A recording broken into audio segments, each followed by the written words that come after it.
Vous êtes-vous déjà demandé dans quel but on apporte ces dîmes et ces offrandes de promesses, offrandes régulières et systématiques?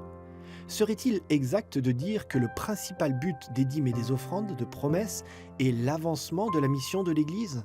Commençons par faire la différence entre l'utilisation des dîmes et des offrandes, qui est bien entendu l'avancement de la mission divine, et le but qui doit nous motiver à les apporter. Une autre question se pose alors: qu'est-ce que Dieu désire recevoir le plus? Nos dîmes et nos offrandes ou notre cœur? Vous avez raison. Le Seigneur a dit: Mon fils, donne-moi ton cœur et que tes yeux prennent plaisir à mes voies. On trouve ce texte dans Proverbe 23, verset 26. Il est question ici du développement du caractère. Mais pourquoi alors nous demande-t-il aussi d'apporter nos dîmes et nos offrandes?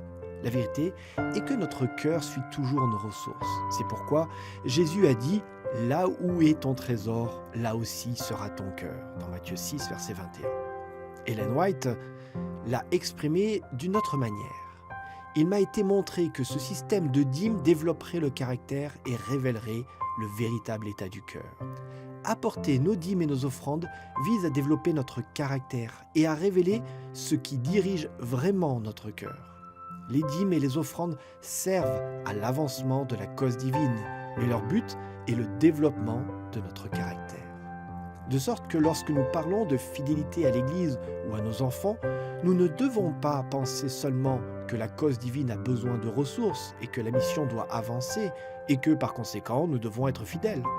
Nous devons plutôt insister sur le fait que notre cœur s'éloigne de Dieu lorsque l'égoïsme s'en empare et lorsque nous ne lui sommes pas fidèles.